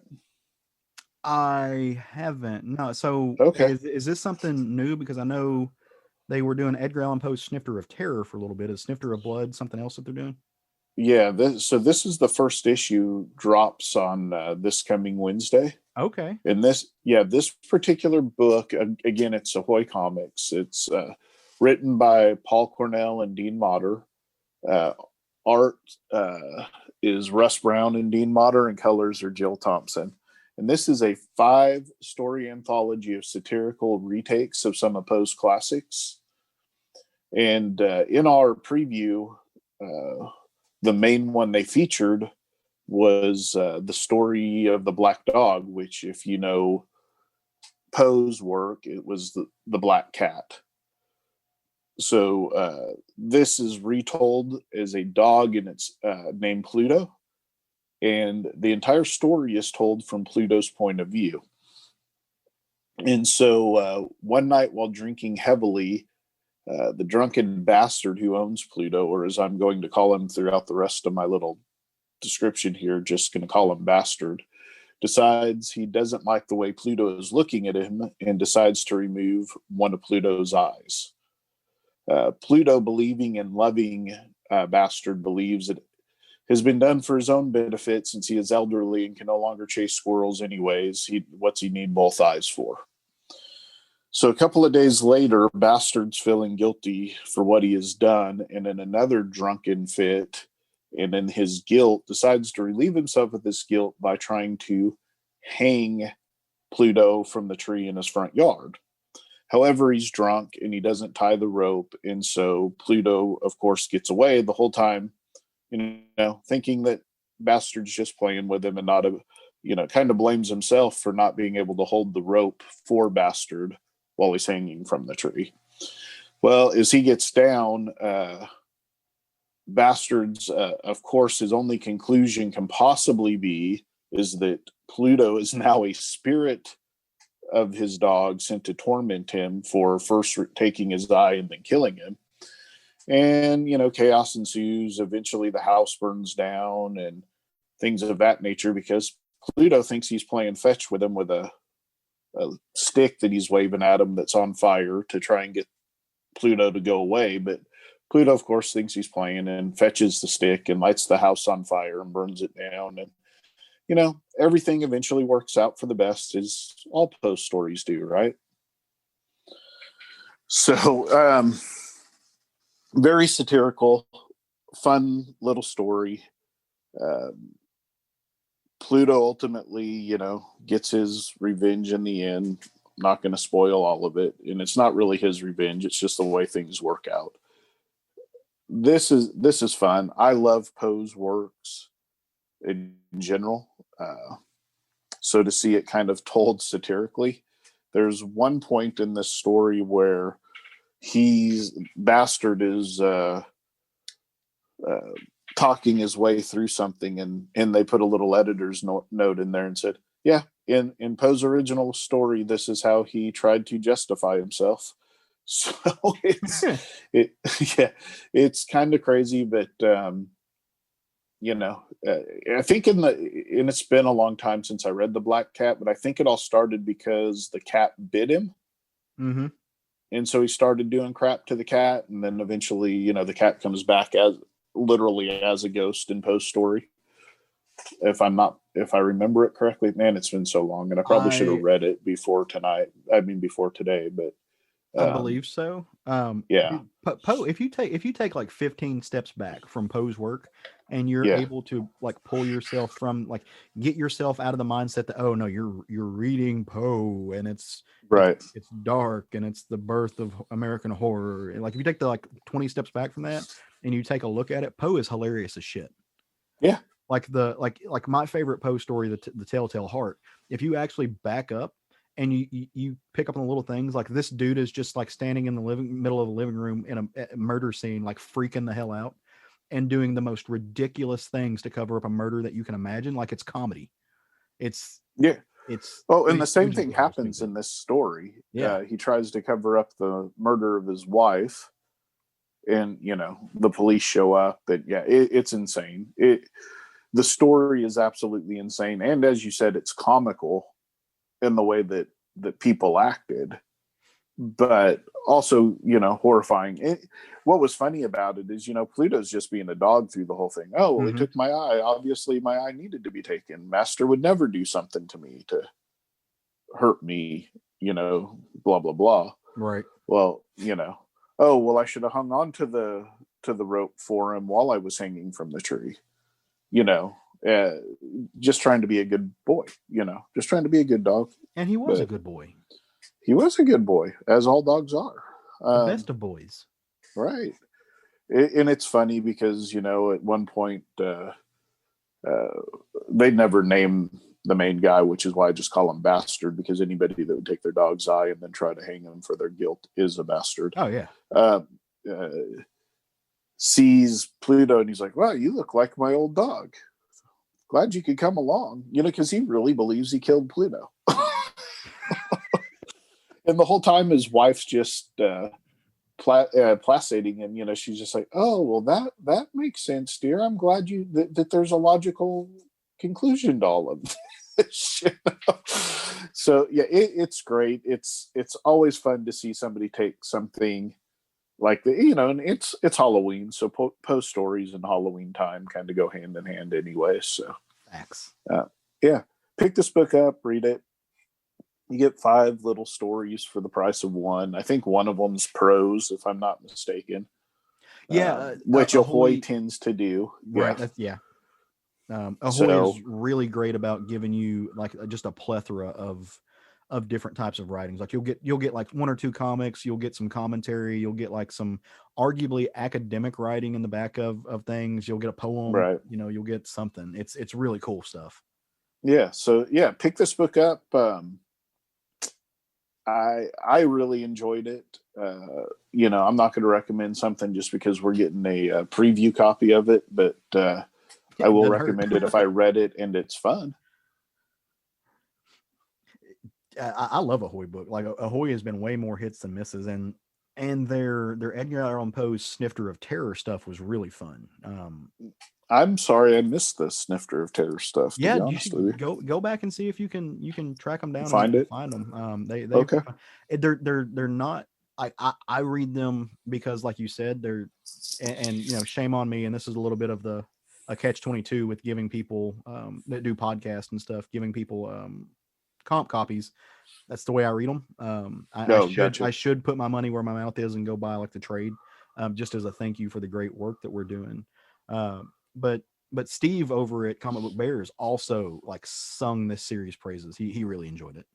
Oh, okay. So, and Steve Morey is another dude whose opinion on comics I greatly value. So, yeah, there you go. Read this book, people. Well, dude, I dare you. Double dog dare you. All right. Well, I pun intended. Pluto. So you and I are a little bit in simpatico, as we are wont to be, because I also read a story that's a little bit horror, but it's an older story. It's a book that it's got some history to it, and it is hella timely because it is none other than The Son of Satan, #1, written in 1975. And can you tell me why this is timely? Can you tell me who this is about? Damon Helstrom. Yes, sir. Oh wow! It's almost as if I've read a Marvel comic before. Because Helstrom number one, or because Helstrom came out on Hulu, which we spoke about in depth. I wanted to go back and like, hey, let me go check out some of the source material. And I got to say one thing that actually I'll get into that here in a minute. Let me not digress. So Son of Satan number one coming out in 1975. The credits on this are wonderful. John Warner wrote the book. Jim Mooney did most of the art. Diane Buscema, who I'm assuming was Mrs. Buscema. Maybe not. I'm not sure what the history is on there, but she did the colors, and then Joe Rosen did all the letters. But also, not to be outdone, the cover of this book was by Gil Kane, which you know me. I love me some Gil Kane. Also, not to Nice. be outdone, this book had a really great half splash page drawn by the one and only Jim Starlin, which was also really fun. So this book is cool because this is the, I want to say, second or third appearance. I'm not sure which of the character of Damien Hellstrom. He appeared for the first time in Ghost Rider number one, and kind of give you some backdrop of where they're coming from. And he is the son of Salem, but at the time you didn't know a whole lot. Son of Salem, son of Satan. At the time, you didn't know a whole lot about him, short of what you had seen in his his first appearance, definitely possibly his second or third, wherever that came from. And what happens in this book is it's a little bit similar to what you kind of similar to what you see in the show. Damien he's riding through. He's a man without a home.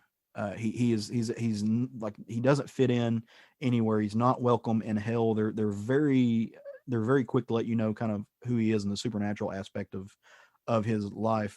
But he's also not welcome on Earth. There's really no place that he fits in at, except for the place that he was raised, which is this old home, old house on the East Coast that it's his connection to his mother, which is very important to Hellstrom. It's his connection to the world. It's the only place that he has. It's his sanctuary in many ways, and he's returning there after going out and doing some business in St. Louis, and battling God knows what in these previous issues of, like I said, Ghost Rider and wherever else it was. But Marvel continuity in those days, I guess, was either so tight, or at least they knew that it would be so tightly looked at in history, that they made those connections. They're like, okay, yeah, we know this took place in St. Louis over here. Here's him coming back home. Totally a different issue, totally a different series, but we're going to make those connections for you just because it should all be seamless.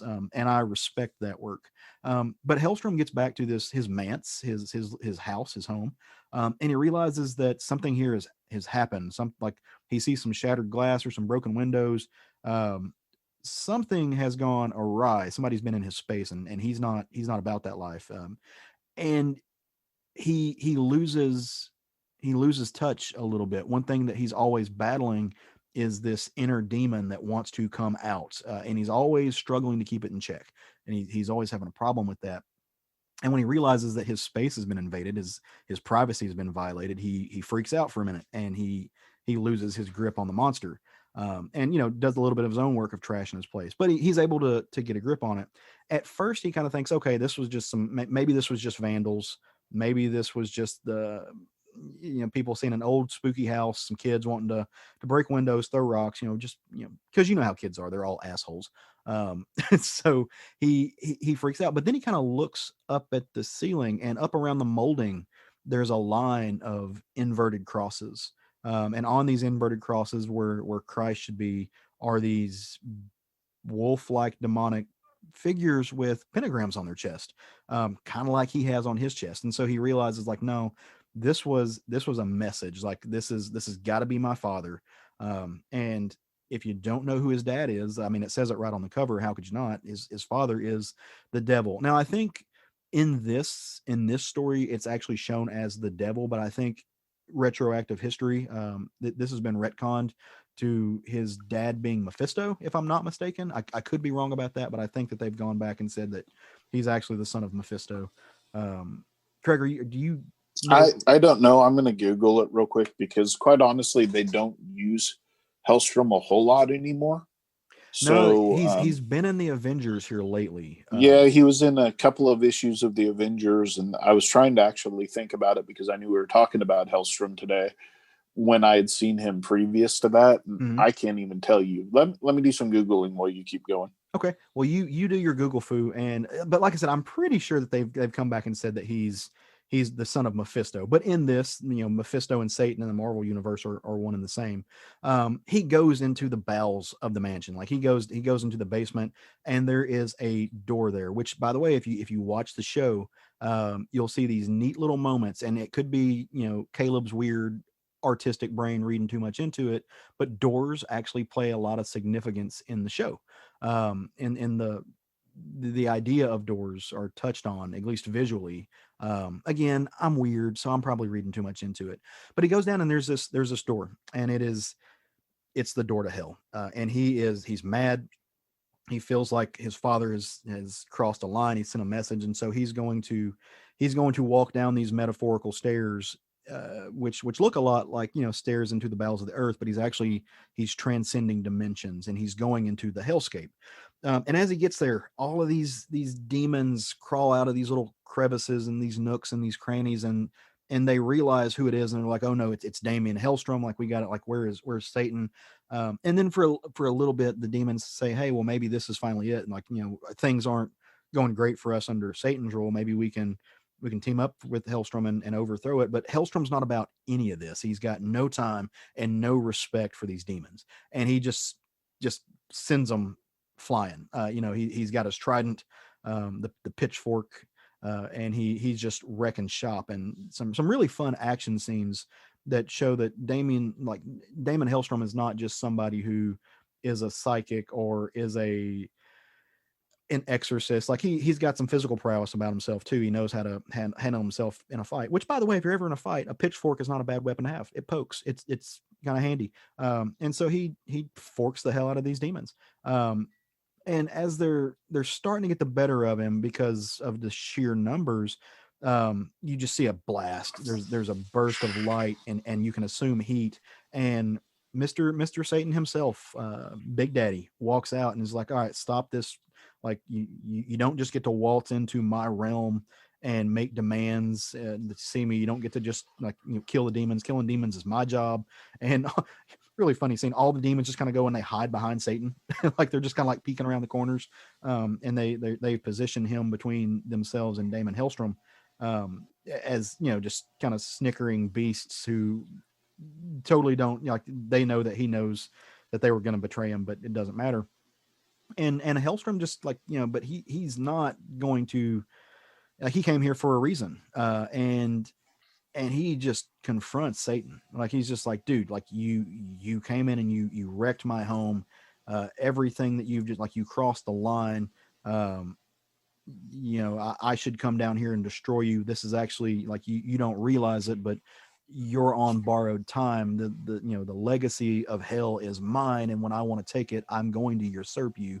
And the only reason that you're still in power here is because I allow you to be, and because I haven't came back and taken it yet." And of course, the devil's not hearing any of this. He's just like, "No, look, step kid." Well, I guess actually it's his real kid, but he's just like, you need to watch your tone and watch your mouth. Don't forget your mother is down here. And one of the demons, in a really cringy moment, but this is another factor of books being of their time, one of the demons like, you couldn't even fathom what we're doing to your mom down here. And of course you read that in the light of history, and a phrase from The Exorcist comes to mind. You're right. So that but again, of its time, and it really it does play up the fact that his mom and his relationship and his memory and his connection to his mother is going to play a big role.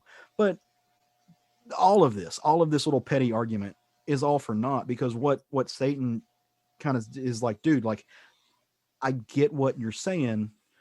I disagree, but it doesn't matter, because I'm not the one who rolled up in your crib, Holmes. Like I didn't do this. Like I didn't come wreck your shop. Like I don't know what you got going on up there. I've been here all day. Like this is my place. I'm not leaving my house. So I don't know who did that, but obviously there's some stuff going around. I didn't order it. It wasn't my people. So don't just waltz up in here making claims that have no basis, because that's what you're doing, and I'm not having it. So you need to get out. You gotta be a real asshole, I think, to get like kicked out of hell. Um, but Helstrom manages it, and he. It, either a real asshole to get kicked out, or you're just not evil enough. I mean, you're in hell, you're throwing a fit, and Satan's just like, bruh, no, you got to leave. like you're causing problem, like the ultimate Karen. Like you just got. There you go. So he does. He leaves, and he goes back up the metaphorical stairs back into the mansion. As he gets up there, he sees these footprints, and the footprints are glowing. They're yellowish. They're seeping out of the floor, leaving a little bit of a breadcrumb trail for him to follow. And he follows him outside, and he sees a car, and it's beautifully drawn. It's this old, like, heavy body, probably a Dodge. I don't know. But it wasn't there before, and he doesn't understand what it's doing. But behind the car, there's this big scary tree, like this dead freak out tree that you see in the woods when things like you're about to get murdered, but with a chainsaw in the face or something. Like it's one of those trees. But he's Helstrom, so as he gets closer, he realizes this tree is embodied by a spirit, and so he starts to, I guess he's going to exorcise the tree, or put the spirit back in its place. But the tree kind of manhandles him a little bit. Like it's not as easy as maybe he was expecting it to be. But as he starts to get the upper hand, everything goes away. And it was all this vision. It was all like, it wasn't real. And look, this, like, Helstrom is the son of Satan, right? Like this dude is otherworldly. He knows that demons exist. He's used to doing exorcisms, and stuff. And for you to do something that unsettles him, that throws him off his game, there's some mysticism. There's some work being done here. Somebody's not bullshitting, if you know what I mean. Like there's somebody that's doing these things and is manifesting these visions that have thrown him off his game. He's not expecting it. And he realizes he's been inside his house the whole time, which, again, more wreckage of his house. Like this dude's insurance agent's going to have a fit. But standing there in the corner is this figure, and he's clad in a purple robe, and he introduces himself as the Possessor. And he's like, "Yep, I'm the one who's been doing this. I wanted to catch your attention. I needed to get you because we need to have a conversation. Like we're going to team up, and we're going to be a force. We're going to be a power." And he kind of does this sales pitch. He has these women, which beautifully drawn, remind me a lot of Gil Kane women. Gorgeous, voluptuous of the time. Of course, they're clad in bikinis because why wouldn't they be?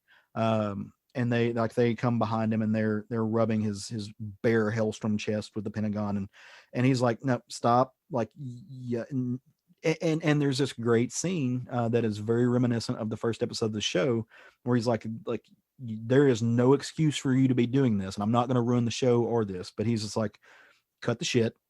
There's no excuse for this. You're full of it. I recognize what this is. Get out of my house. About that time, realizing that he's made no headway into garnering Helstrom as a partner, this figure, the Possessor, rips off his mask, and from the sides of his face, he's got two demon heads springing from his neck. And apparently what the Possessor does, and I think you get more into this as it goes on, the Possessor actually, it's reverse of what possession is. He is actually consuming demons, and instead of demons possessing and controlling his body, he is possessing and controlling the demons. And that really sets up where this arc is going. There's an epilogue, and you go to the end of the story, and there's this young Navajo getting ready to go on a spirit journey, sitting on top of like a mesa. He's probably smoked the hell out of some peyotes. He's getting ready to go on his little spirit walk, and the elder shaman's walking up behind him, this kind of mentor, this person who's supposed to be leading him through, to check on this young man. And right about the time, a beam of light just hits him, and the noise snaps this young man out of his trance, and he turns around and the possessor is standing there behind him. So really lays the groundwork for, I think, what was I think an 8-issue series to introduce this character. Fun stuff. Again, absolutely. It's both in artistic style and in storytelling and in some of the tropes. It's of its time. It's a 70s book, 70s Marvel, but fun. Fun in a way that is hard to reproduce. Great artwork, great action scenes, very, very much of that era, of that style as far as body type. You know, everybody kind of looks the same from the neck down. Everybody gets an 8-pack in the story, but for horror comics, they really channeled it. They really nailed it. Just a really fun old book. I bought this off of Comixology. It was $1 to read it digitally, just because I wanted to check it out after watching Helstrom.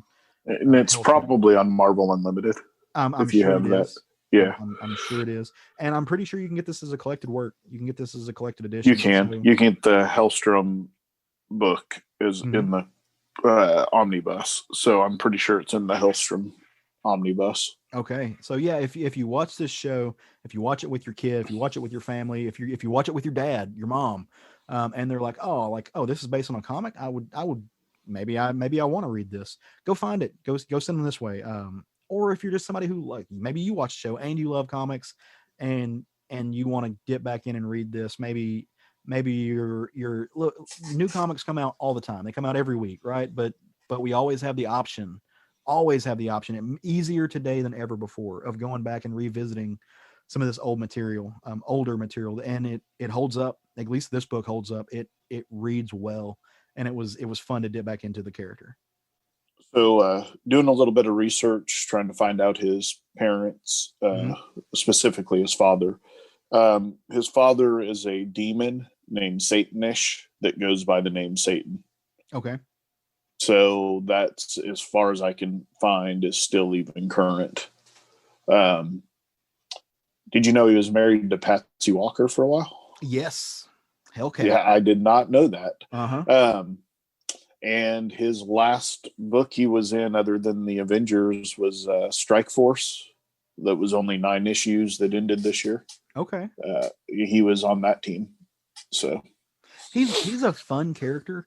And it was interesting what I was going to say earlier, the way that he is drawn now in the Avengers. You know, he's a little bit more like cult-like. He's got a shaved head and a beard. Like, he looks a little bit more quote unquote stereotypically white dude evil. So according to Den of Geeks, he's going to be in Savage Avengers, and they're giving him back his hair.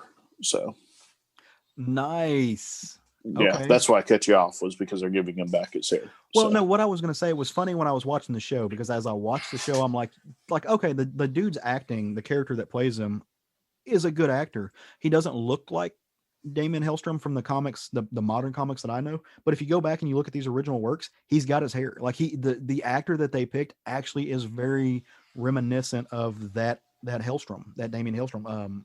Agree. Very similar. Not as bulky. The actor is not as bulky as they draw on him, but again, they're drawing a specific body type for comics of that era. Yeah. Everybody lifts weights. Even Doctor Strange is bench pressing about 300, 350. Right. Right. So from that era. So unless you're like, except for maybe Peter Parker, Spider-Man was still drawn lean and mean.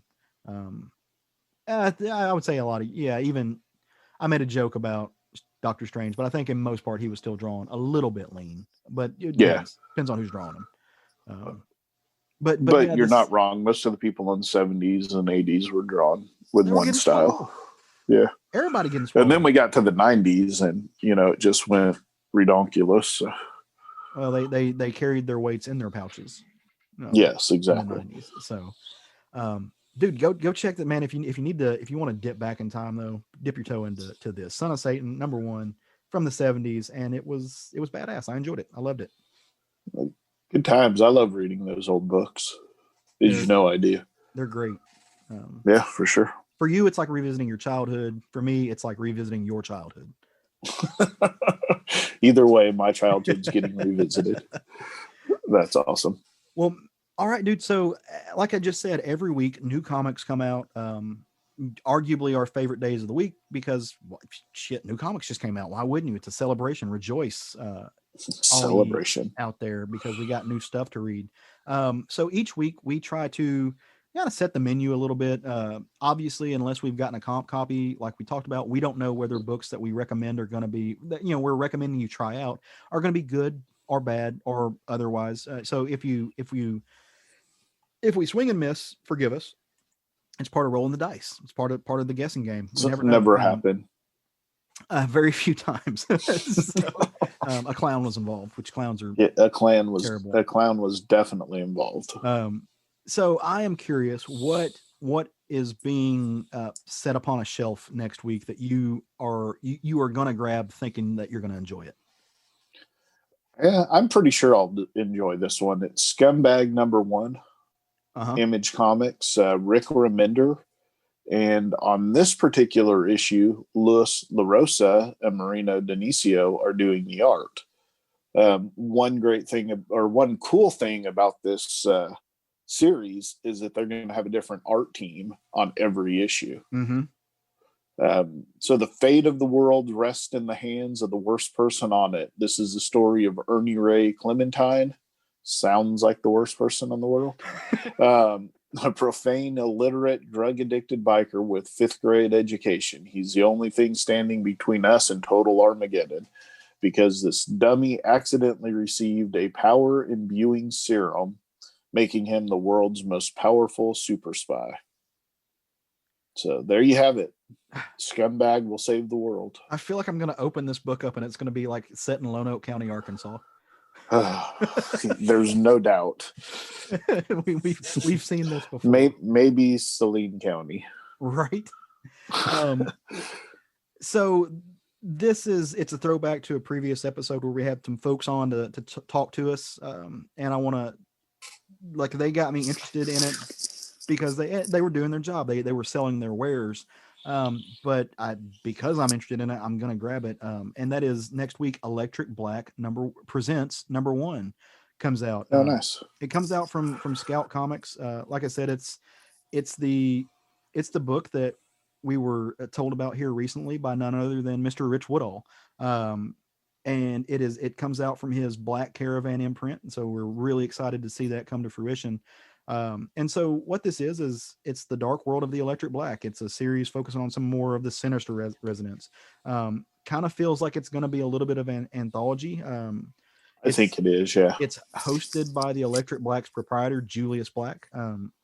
First story introduces us to a member of the Inquisition following a trail of death through the Black Plague that ravaged France, and brings Julius face to face with an unexpected visitor from outside time and space.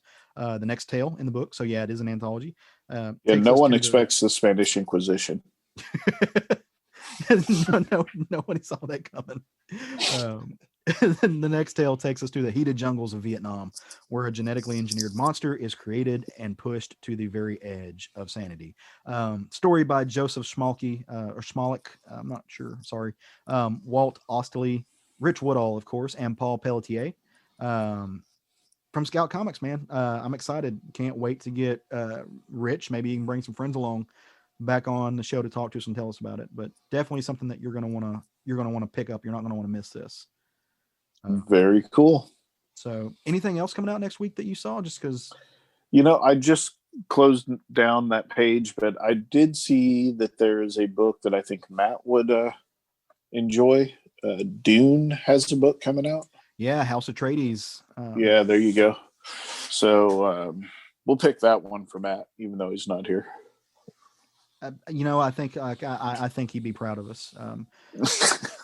Proud of us for doing that. Yeah, it's from Boom Studios. Again, another publisher that we've been giving a lot of love to. It is Dune, House Atreides by Brian Herbert, Dev Promenick, Jay Lee doing the cover, so that's a good cover to look out for, and Kevin J. Anderson. Set in the years leading up to the Hugo and Nebula award-winning Dune, which inspired the upcoming feature film from Legendary Pictures. House Atreides transports the reader to the far future on the desert planet Arrakis, because I can read, where Padak Ness seeks its secrets. So yeah, if you're gearing up to go watch Dune, go check this out. And then keep an eye out. We always put out a graphic, a little fun thing on Tuesdays or Wednesdays for New Comic Book Day. They'll have 4 pictures, the 3 books that we put out on the show, and 1 bonus book. If you are not following us on Instagram and the Twitters, shame on you. Go fix that. Pull up your little app, look at Southern Fried Geekery or at SFG Podcast. On both of those, you'll find us. Follow us. You can tag us in things. You can let us know what you're reading. We really appreciate it. We have fun looking at it.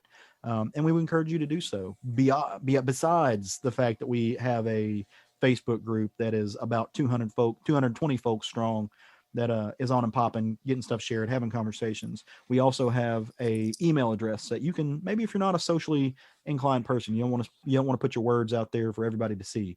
You have a question and comment, maybe a concern about the show. Maybe you're like, well, what happened to Matt? Why isn't he here today? Maybe he's your best favorite part of the show, and you're pissed that you had to listen to us drone on and on this episode, and you want to gripe us out for that. Or just inquire to his well-being, which I'm sure he would appreciate. You can fire off an email to southernfriedgeekery@gmail.com, and we will maybe look at it.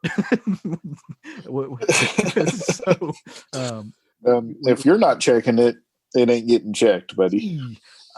Behind the ball, I got some responses to send out, so that's my bad. Other than that, I think we have reached the end of our little show here. And gotta say, fun times were had. Yeah, it was a good show. Hope you all enjoyed it as much as we enjoyed bringing it to you. I'm sure they did. And you know what they're gonna do because they did? Go forth and love some comics. Woo! That's awesome. Set it up. How'd you like that? There you go.